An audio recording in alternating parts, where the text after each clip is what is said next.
스승의 주일입니다. 교회에서는 교사, 구역장 이런 분들이 말씀을 가르치는 귀한 사명을 감당하고 있습니다. 또 우리 교회는 유치원 선생님, 학원 선생님, 초등학교, 중학교, 고등학교 선생님들이 여러 분 계셔서 또 사회에 나가서 교사의 직분을 감당하고 있죠. 또 전하 교역자들, 또 장로님들, 또 이런 분들이 또 영적인 또 말씀을 전하는 스승의 역할을 감당하기도 합니다. 그래서 스승이라고 하는 것은 참 부담스러운 그러한 자리이기도 합니다. 저는 오늘 칼럼에 이번 스승의 주일을 준비하면서 기도하는 내용을 한번 정리해 봤습니다만, 예수님께서 너희는 함부로 스승이 되지 말아라. 너희 자신도 잘 감당하지 못하면서 자꾸 가르치려고 하면 오히려 외식의 죄를 짓기 쉽다. 이런 의미에서 함부로 스승이 되지 말아라. 이렇게 말씀까지 하셨는데, 그러나 또 생각해 보면 스승처럼 귀한 자리가 있겠는가. 한 영혼을 잘 양육시키는 그러한 귀한 자리가 바로 스승이기 때문에 어떻게 보면 굉장히 가치 있고 귀한 자리다. 이렇게 말을 할 수 있죠. 우리가 스승이 무엇을 가르쳐야 될 것인가? 오늘 잠언 1장 말씀을 중심으로 해서 이 귀한 자리에 있는 스승이 어떤 부분을 가르쳐야 될 것인가? 이런 부분을 같이 나누고자 합니다. 근데 결론적으로 말하면 스승은 무엇을 가르쳐야 됩니까? 지혜를 가르쳐야 된다.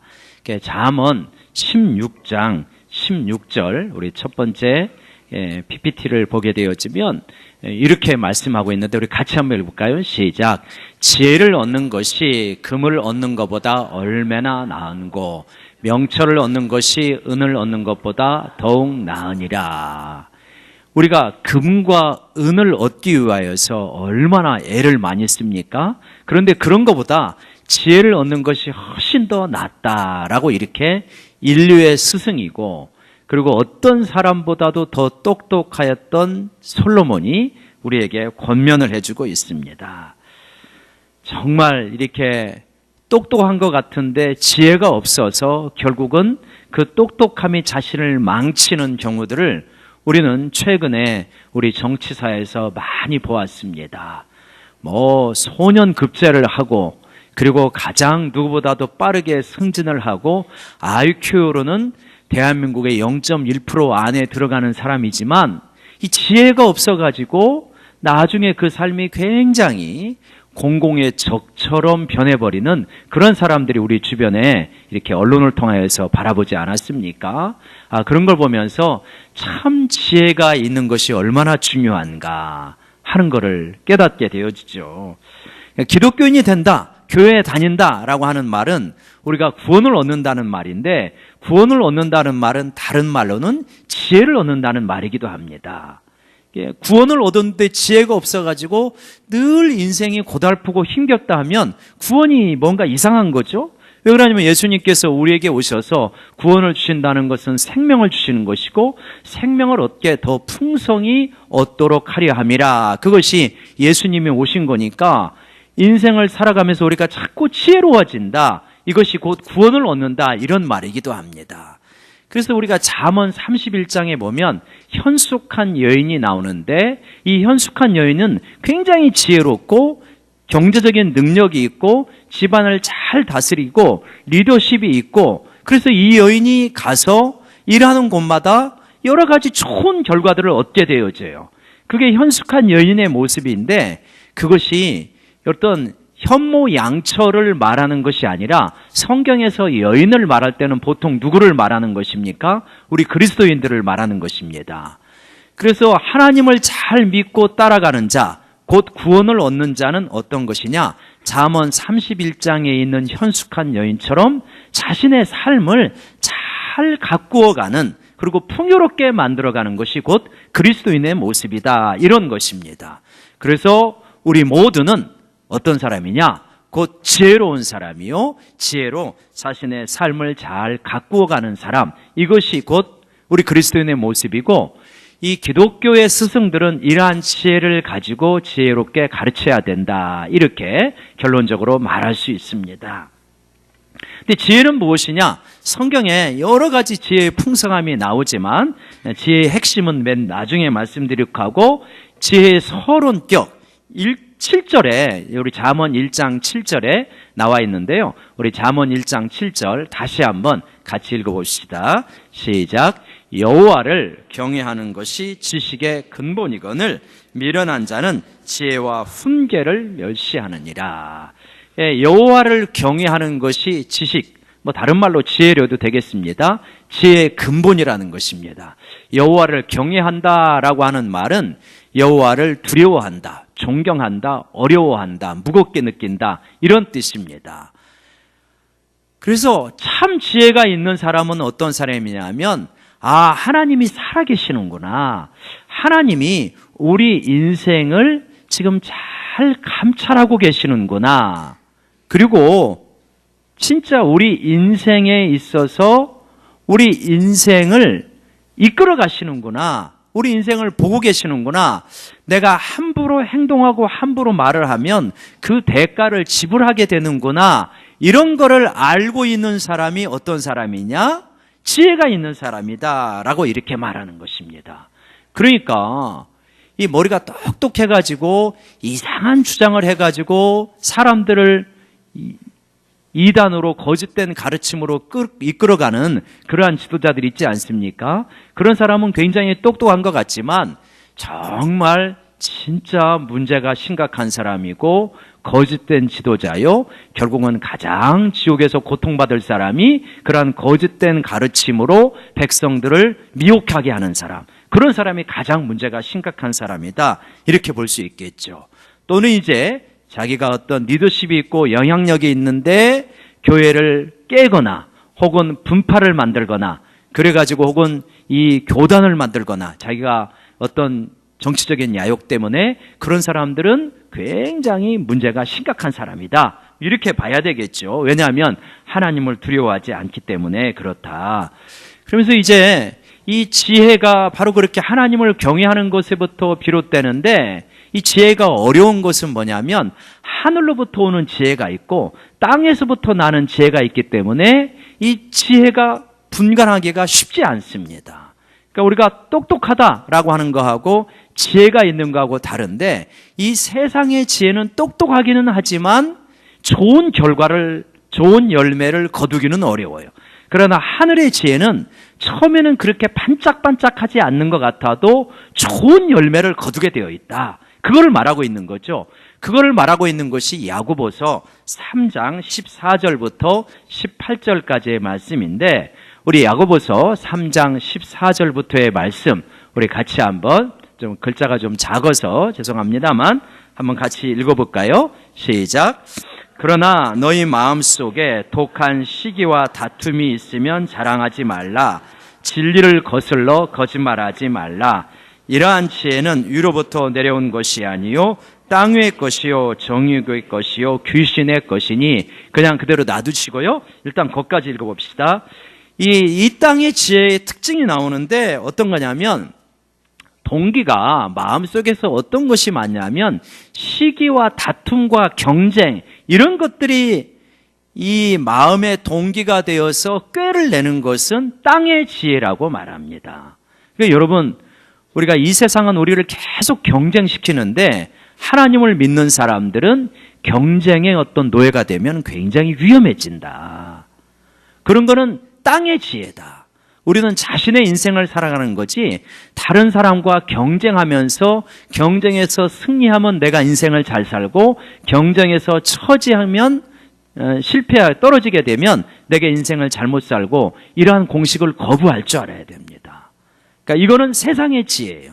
세상은 그렇게 흘러갑니다. 세상의 문화는 그렇게 흘러가죠. 그런데 이 하나님의 사람들은 이것과는 좀 다른 삶을 살아서 독한 시기와 다툼이 동기가 되어서 경쟁 일변도로 살아가는 사람들이 아니다. 그리고 세상은 거짓말을 많이 합니다. 그 거짓말을 많이 해서 자기가 원하는 것을 얻어내는데, 하늘의 지혜는 거짓하고 멀어지는 것입니다. 너희 아비 마귀는 처음부터 거짓말하던 자라. 혹시 내가 이렇게 참 거짓말하는데 별로 부담감이 없다, 라고 생각한다면 굉장히 지금 심각한 겁니다. 이렇게 거짓을 말하면서 내가 굉장히 거짓을 말하고 난 다음에 고통을 느껴야지, 거짓을 말하고 나서도 뭐 그럴 수도 있는 거지, 내가 원하는 것만 얻어내면 돼, 이건 세상에서 어떤 사람들이, 일부의 사람들이 취하는 방식인데 굉장히 위험한 방식이다. 그 대가를 지불하게 되어 있다라고 하는 것입니다. 우리는 수많은 정치 지도자들의 거짓말을 많이 기억하죠. 그 순간은 모면할지 모르지만 결국은 비참함으로 떨어질 수밖에 없는 것이 거짓입니다. 이게 땅의 지혜라는 것입니다. 그리고 이 지혜는 뭐냐면 땅 위의 것이라고 말하면서 정욕의 것, 즉 욕심을 부추기는 것이라는 것입니다. 그리고 정욕의 것이고 그거 소속은 어디냐? 귀신이다. 이렇게 말합니다. 그 땅에 속한 것이고 욕심을 부추기고 궁극적으로는 뭘 섬기는 것이냐? 귀신과 마귀를 섬기는 것이다. 이게 이 세상의 지혜다. 근데 이 세상의 지혜가 우리가 이렇게 보면은 이 문자로 보면 그런가 보다 하지만 이런 지혜로 무장한 사람이 여러분 우리 주변에는 수두룩합니다. 이 시대의 문화를 이끌어가는 사람들이, 이런 지혜로 무장한 사람들이 굉장히 많아요. 이 시대의 지도자 가운데 이런 사람들이 많이 있는 것입니다. 그래서 이러한 지혜가 괴물과 같은 것이 아니라 우리 주변에서 흔히 만나는 사람들의 지혜다라고 하는 걸 우리가 생각해야 경계심을 가질 수가 있죠. 그래서 이러한 지혜를 가지고 있으면 결과적으로 어떤 문제가 생기냐면 16절에 문제가 생기는데 같이 한번 읽어봅시다. 시작. 시기와 다툼이 있는 곳에는 혼란과 모든 악한 일이 있습니다. 그렇구나. 이렇게 경쟁을 해가지고 어떤 일이 생기는 거냐면 혼란과 모든 악한 일들이 생긴다고 말하는 것입니다. 그래서 이 세상의 지혜로 뭉쳐진 곳에 화평이 있는 것이 아니라 혼란, 다툼, 분쟁, 갈등, 상처, 그런 것들이 무수히 주고받는 곳이 곧 세상의 지혜로 무장해서 살아가는 삶의 모습이다.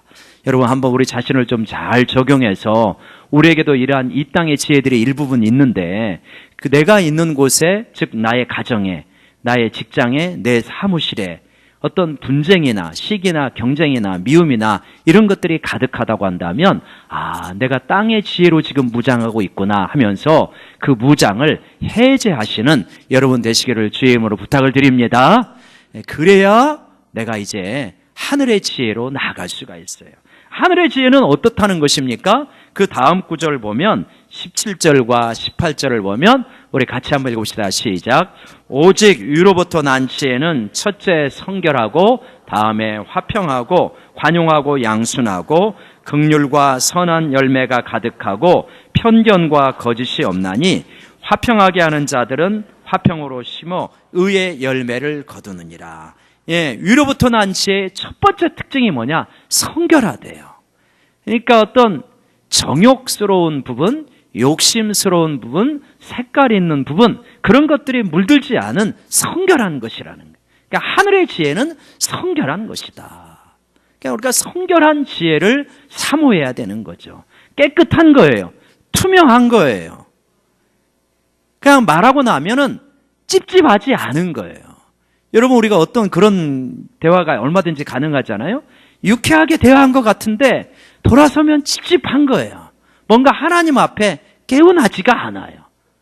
왜냐? 하늘의 지혜로 대화를 하지 않았기 때문에, 세상의 지혜로 대화를 했기 때문에 성결하지 못하면 찝찝한 것입니다. 그 화평한 것입니다. 그리고 관용하고 양순하고 긍휼과 선한 열매가 가득하고, 결론적으로 뭐냐? 화평의 열매를 맺게 되어진다. 하늘의 지혜로 무장하면 화평하게 되어지는 그러한 것이죠. 천국에 가서 만약에 싸운다고 생각해 보십시오. 뭐 천국에 갈 필요가 없죠. 뭐하러 천국에 갑니까? 이 땅에 싸움도 부족해가지고 거기 가서 싸우겠습니까? 말이 안 되는 거죠. 그래서 화평케 하는 지혜로 무장이 되어지고 하나님의 다스림을 받으면 우리 가정이 화평해지는 것입니다. 바로 이러한 것이 화평의 지혜이다. 이러한 지혜로 가득하면은 삶이 굉장히 풍요로워집니다. 나마스테 닥터 양이라고 하는 그러한 이제 책이 있습니다. 한번 보여주실까요? 예. 양승봉 선교사님인데 이분이 의사인데 네팔에 가서 이렇게 선교하고 계시는 분입니다. 네팔이 이제 세계에서 가장 가난한 나라 중에 하나잖아요. 환경은 굉장히 어렵고 여기 이제 우리가 옛날에 한번 영화관 가서 같이 봤나요? 강원희 선교사님 그분도 네팔에 계시는데 저기 보면 그분 이야기도 나오더라고요. 그렇게 이제 이분이 이 네팔에 가서 선교를 하는데 이분도 훌륭하지만 거기에 일본인 의사 기무라라고 하는 기무라 상이 나오게 되어집니다. 네팔에 간 지 얼마 안 됐는데 기무라라고 하는 일본인 의사가 와가지고 오늘 저녁에 우리 집에 오겠느냐 그랬더니 무조건 콜이죠. 지금은 너무 먹고 살기가 힘들어가지고 그러는데 오겠느냐 했더니 너무 좋아 기꺼이 그날 저녁에 갔습니다. 갔는데 이 기무라 상의 부인이 아주 요리 자격증을 가지고 있는 분이래요. 그래가지고 이 선교지에 온 지 얼마 안 된 양 선교사의 가족은 그동안 먹는 게 너무 부실해가지고 힘들었는데 기무라상의 초대를 받았는데 부인이 요리사예요. 너무 맛있게 먹고 너무 행복한 시간을 보냈답니다. 근데 이제 그 기무라상이 살고 있는 집을 가보니까 얼마나 검소한지 진짜 다 이렇게 썩음 털털한 그러한 가구를 가지고 살아가고 있고 그런데 굉장히 행복하게 살아가는 그러한 부부였대요. 근데 이제 이렇게 맛있게 잘 먹고 이분들이 또 유머 감각이 탁월해가지고 너무나 즐거운 대화를 이렇게 하고 있는데 부인이 이 기무라상에게 자꾸 눈짓을 하더래요. 이제 그만 이야기해라. 그러니까 그러면서 사실은 양 선교사님 내 가정을 초청한 이유가 있다. 그러니까 말씀하시라. 그랬더니 두 분이 무릎을 탁 꿇는 거예요. 그러면서 우리를 용서해 주십시오. 깜짝 놀랐죠. 뭘 용서해달라는 말이냐? 그랬더니 우리 일본인이 당신 한국인들에게 잘못한 모든 죄를 용서해 달라고 그렇게 눈물을 툭툭 흘리면서 용서를 구하더래요. 그러니까 양선교사님 내외가 우리 그리스도인이 또 상대방의 눈물을 흘리면서 용서해 달라는데 용서 안 할 사람 있습니까? 얼마나 큰 죄를 우리가 용서받았는데 당연히 용서를 하고 됐다고 그러면서 한번 좀 이야기를 해보시라 그랬더니 자기네가 이제 기독교인으로 살아가면서 자기네 일본 사람들이 어떤 한국인에게 범한 죄를 깨닫고 나서 내가 나중에 한국인을 만나게 되면 내가 한 것은 아니지만 일본인을 대표해서 용서를 구해야 되겠다고 그렇게 결심을 했다는 거예요. 그래갖고 한국인 의사가 왔다는 소리를 듣고 그분들을 초청해가지고 식사를 대접하고 그렇게 용서를 구하는 그러한 장면이 나오게 되어집니다. 이제 그러한 용서를 구하고 서로 화해의 시간을 갖고 그러고 나서 굉장히 이렇게 아름다운 교제의 시간을 가지게 되었다고 이렇게 이야기하는 장면을 보면서 참 일본인 가운데 일본인 전부가 나쁜 거 아니지만 일본인 그리스도인들 가운데 이렇게 신실한 사람들이 있구나 그런 거를 깨닫고 도전을 받은 적이 있습니다. 이게 참다운 하늘의 지혜로 무장된 그러한 사람들의 모습이죠. 서로 화평하게 진정한 신앙적 교제, 만남을 가질 수 있는 것 이게 하늘의 지혜로 무장된 사람들의 모습이다. 그렇게 그러한 지혜를 가지고 있으면 어떤 결과가 있게 되어지냐면 이러한 화평한 만남이 이루어지지만 구절의 모습이 이루어지게 되죠. 우리 구절 같이 한번 읽어볼까요? 시작. 이는 우리의 아름다운 관이요 내 목의 금사슬이니라. 8절에 내 아들아 내 아비의 훈계를 들으며 어미의 법을 떠나지 말라는 것은 육신의 아버지이기도 하지만 또 율법을 가르치는 납비이기도 하지만 사실은 근원적으로는 하나님이신 거죠. 아버지의 법, 어미의 훈계, 아비의 훈계, 어미의 법. 그러니까 하나님의 법을 떠나지 말아라. 그러면은 어떻게 되어지느냐? 하나님의 법을 떠나지 않으면 어떻게 되어질까요? 굉장히 힘겹고 어렵게 살까요? 그렇지 않다는 거예요. 9절에 있는 것처럼 네 머리에 아름다운 관이 씌워진다는 거예요. 누가 이 머리에 아름다운 관이 씌워졌습니까? 요셉이 그 머리에 아름다운 관이 씌워졌어요.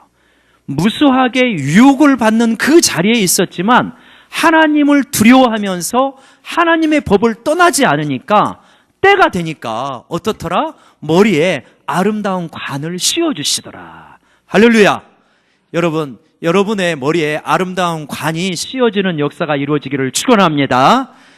하나님의 가르침을 떠나지 않고 죄를 짓지 아니하고 하나님을 경외하면서 살아가면 반드시 그 머리에 아름다운 관이 씌워지는 날이 있어요.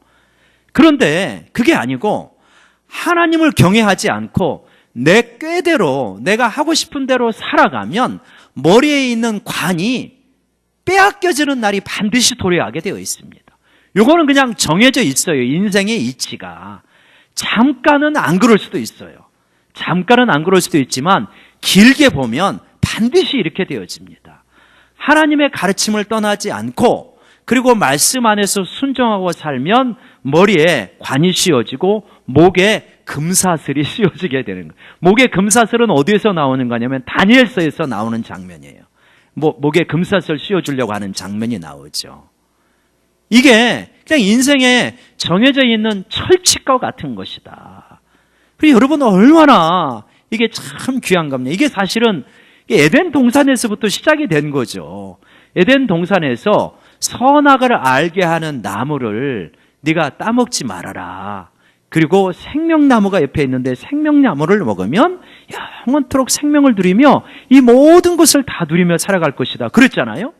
그런데 이 마귀는 와가지고 아니다, 괜찮다, 따먹어라, 따먹어라. 그래서 두 소리가 우리 안에 있는 거예요. 아담 안에 두 소리가 따먹지 말아라, 그리고 따먹어라, 따먹어라. 그러니까 따먹어라, 따먹어라는 뭐냐면 욕심이에요, 욕심. 따먹으면 하나님하고 비슷하게 될 수 있다는 거예요.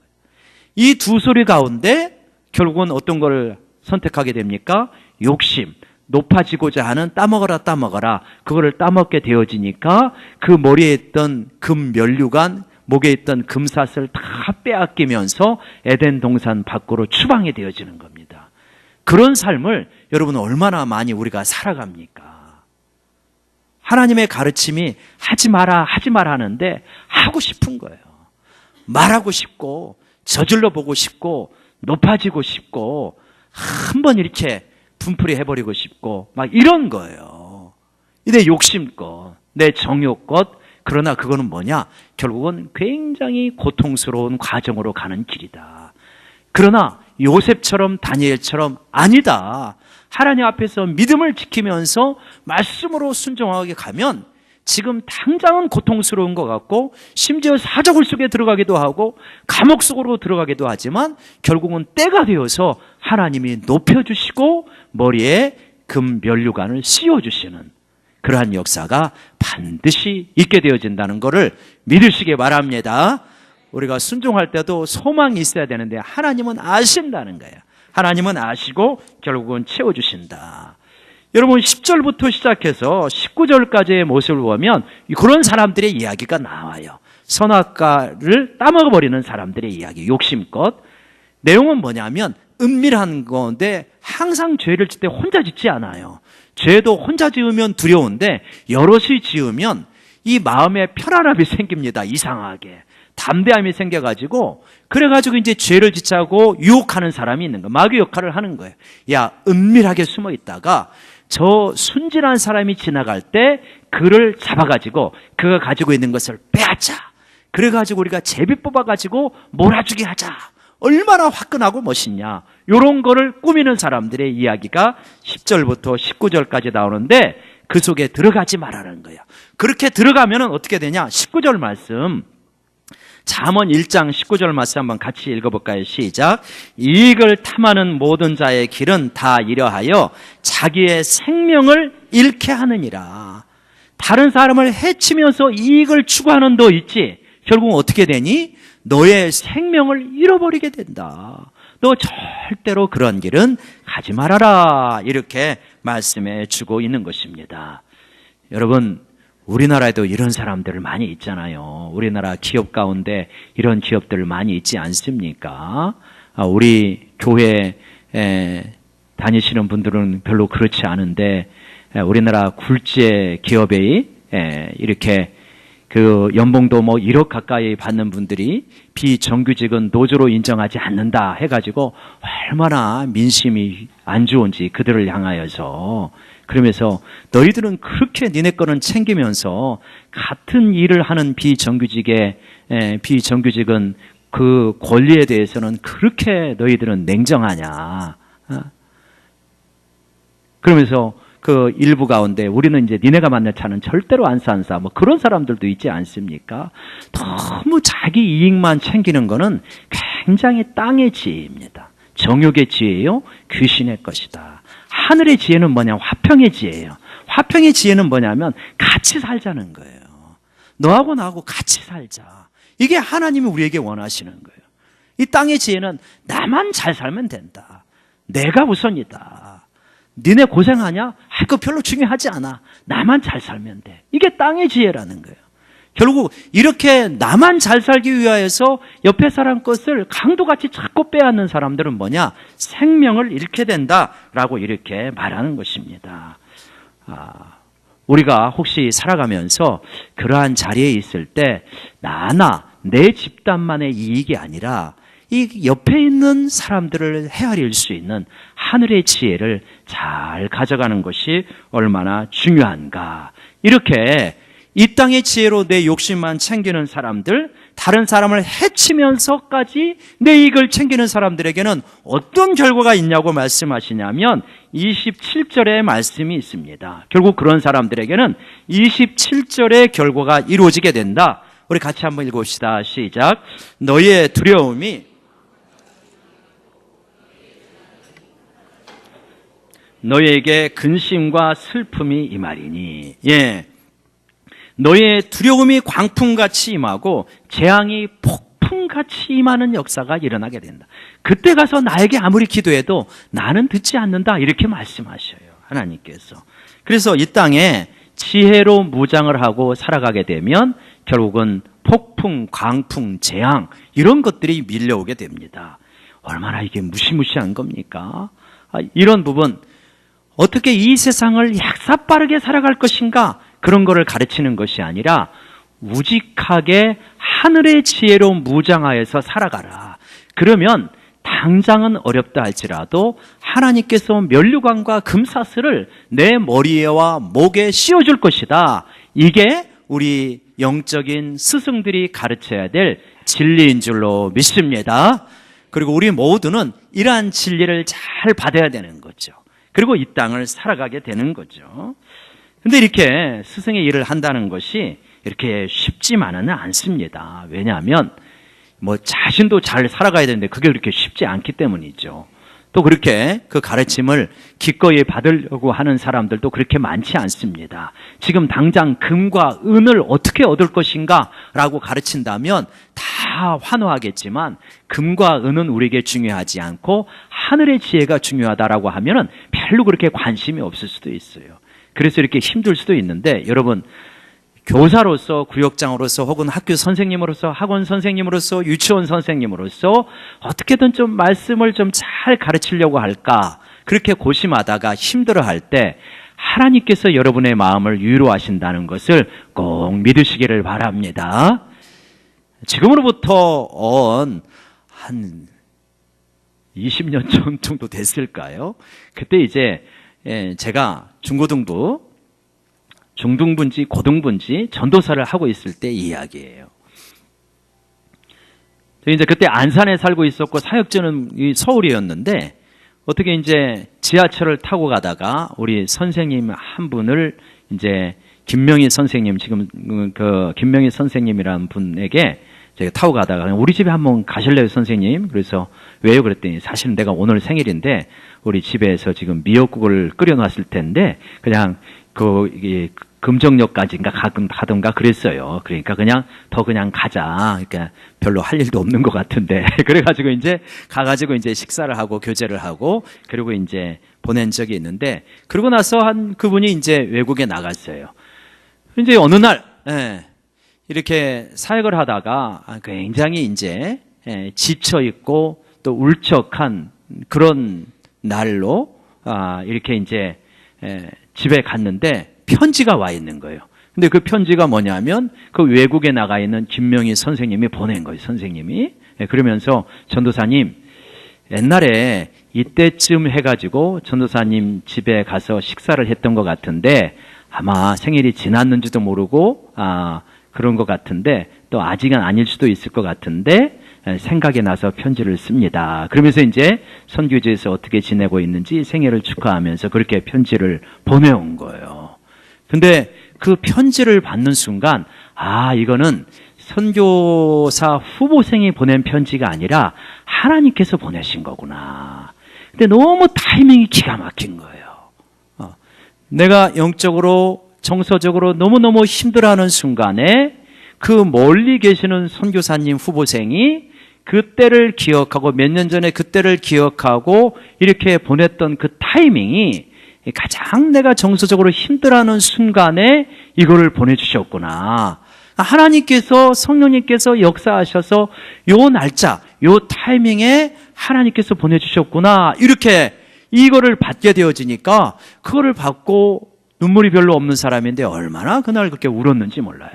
선교사님께 감사한 것도 있지만 하나님의 위로구나 이런 생각이 드는 거예요. 아마 우리 선생님들께서 교사의 직분, 구역장님들께서 교사의 직분을 감당할 때 때로 굉장히 힘든 순간이 있을 거예요. 근데 하나님께서 우리를 보고 계시더라. 그래서 하나님께서 다양한 방식과 통로로 우리를 붙잡아 주시고 위로해 주시고 이 일을 감당해 나가시더라. 왜냐? 교사의 일은 누가 맡기신 거니까? 하나님이 맡기신 거니까.